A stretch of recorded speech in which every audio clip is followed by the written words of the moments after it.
Curiosity has always been my driving force, pushing me into the most remote corners of the country in search of overlooked ecosystems. That same curiosity led me deep into the backwoods of Arkansas, where the murky swamplands surrounding boggy creeks seemed untouched and teeming with life. With my field journal and camera in hand, I was ready to document whatever I could find. The isolation of the area promised undisturbed specimens, but in hindsight, I should have paid more attention to the warnings whispered by the locals of Fuq. "You heading out there alone?" the gas station attendant had asked that morning, his gaze lingering on my hiking gear. "Just for the day," I'd assured him while filling my canteen. "I'm cataloging native plants and wildlife." His weathered face tightened with concern. "Folks don't go out there solo, especially not this time of year." When I pressed him for a reason, he simply shook his head. "Some things in those woods don't take kindly to being cataloged." I dismissed his concern as small-town superstition, the kind of local folklore that clings to any sufficiently remote area. After all, I was a scientist, devoted to observation and documentation. My graduate advisor would have scoffed at the very notion of letting backwoods myths interfere with fieldwork.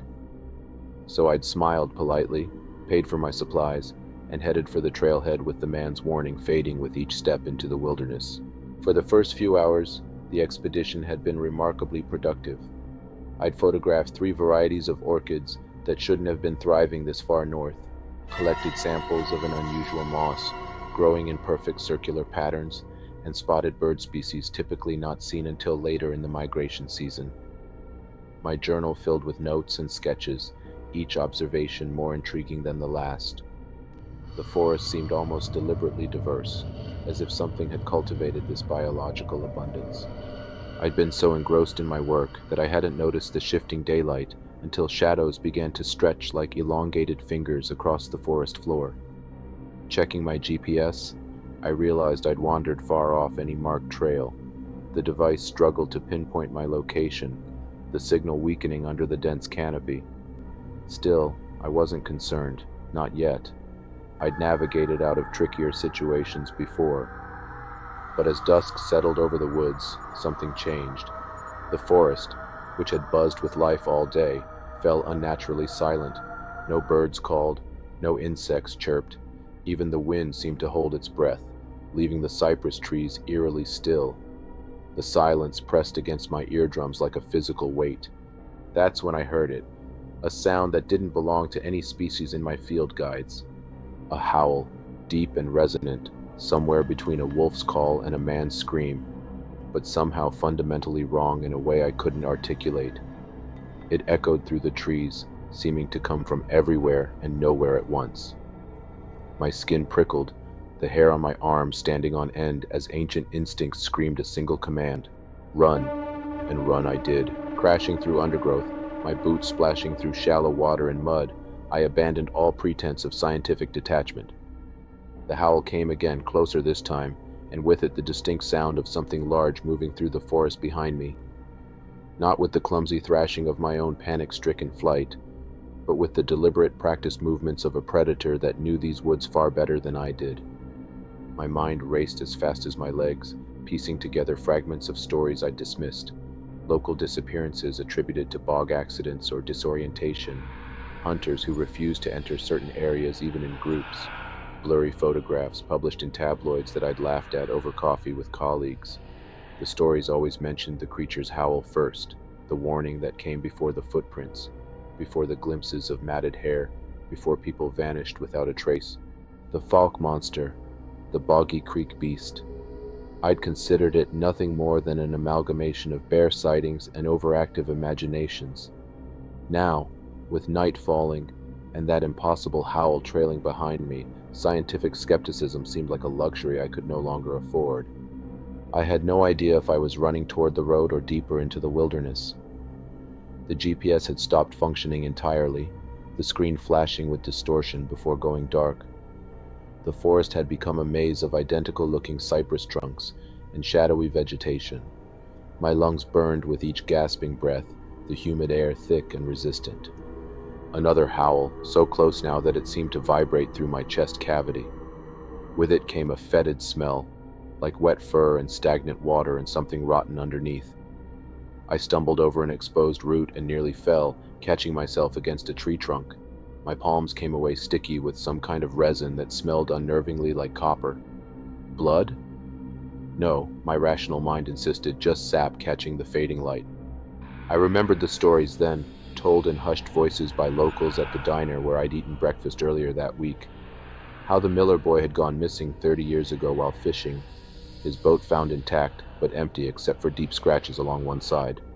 How the Hendersons' hunting dogs refused to cross Boggy Creek, whining and pulling at their leashes, even as their masters dragged them forward.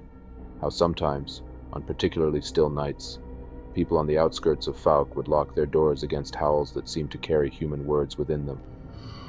The creature called again, and this time I detected something almost conversational in its tone, a modulation that suggested intelligence behind the bestial sound. Was it speaking, calling to others of its kind? The thought of being surrounded sent a new surge of adrenaline through my exhausted body. But fear alone couldn't sustain me forever. After what felt like hours of blind flight, my muscles began to fail. Each stride became shorter, each breath more painful. I couldn't maintain this pace, not in the near total darkness that had descended. I needed to hide, to rest, to think. Ahead, I spotted a dense thicket of blackberry bushes and young pines growing in a tight cluster. Perfect. The thorns would discourage casual investigation, and the configuration created a small hollow at the center. I dove into the space, ignoring the scratches of thorns across my face and hands. Curling into a tight ball, I tried to quiet my breathing, to become as small and silent as possible. From my hiding place, I strained to hear any sign of pursuit. At first, there was nothing but the thundering of my own heart. Then came the sounds, not of crashing pursuit, but of something moving with methodical precision through the underbrush, sniffing, pausing, listening. The creature was tracking me, following my scent with predatory patience. Heavy footfalls approached my thicket, each step deliberate. Through gaps in the foliage, I could make out a massive shape moving on two legs, its outline blacker than the surrounding night. It stood at least 7 feet tall, with broad shoulders and long arms that hung almost to its knees. And the hair, thick matted hair covering its entire body, visible even in the darkness as a textural difference against the night sky.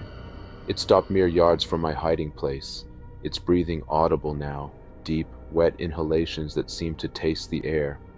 I pressed a hand over my mouth, fighting the urge to whimper.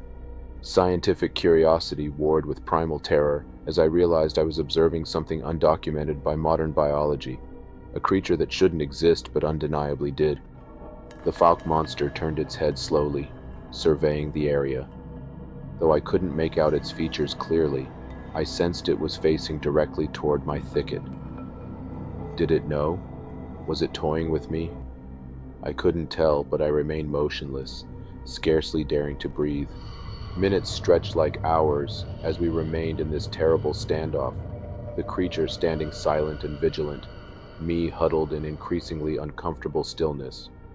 My leg had begun to cramp, pins and needles shooting through my calf where I'd been kneeling too long on the uneven ground. Just as I thought the creature might move on, disaster struck. The cramping intensified, sending an involuntary twitch through my leg. My boot shifted, snapping a small twig buried in the leaf litter. The sound was tiny, barely audible to my own ears, but in the silence of the forest it might as well have been a gunshot. The creature's head snapped toward the sound with inhuman speed. A growl emanated from its chest, low and rumbling at first, then building to a snarl that displayed a predator's certainty. It had found me. I exploded from the thicket, abandoning any pretense of stealth. Pure survival instinct propelled me forward as I heard the creature crash through the bushes behind me. Its footfalls shook the ground, gaining on me with each stride. I zigzagged between trees, ducked under low branches, anything to slow the pursuit. But I was tired, so tired, and the monster knew these woods intimately. I could hear it breathing behind me, thick and heavy, its musky scent clinging to the air. My foot snagged on a tangle of roots, sending me lurching forward. In that split second, something seized the back of my shirt, not sharp claws, but fingers, strong, intentional. The fabric stretched tight across my chest as I was yanked off my feet, my body weightless in its grip. And in that final moment, my mind held no thoughts of science, no disbelief, only one undeniable truth: the stories were real, every single one. And now, I was part of them. Moral of the story is, the real terror is not just the monster that lurks in the shadows, but the fear and choices that turn us into monsters ourselves.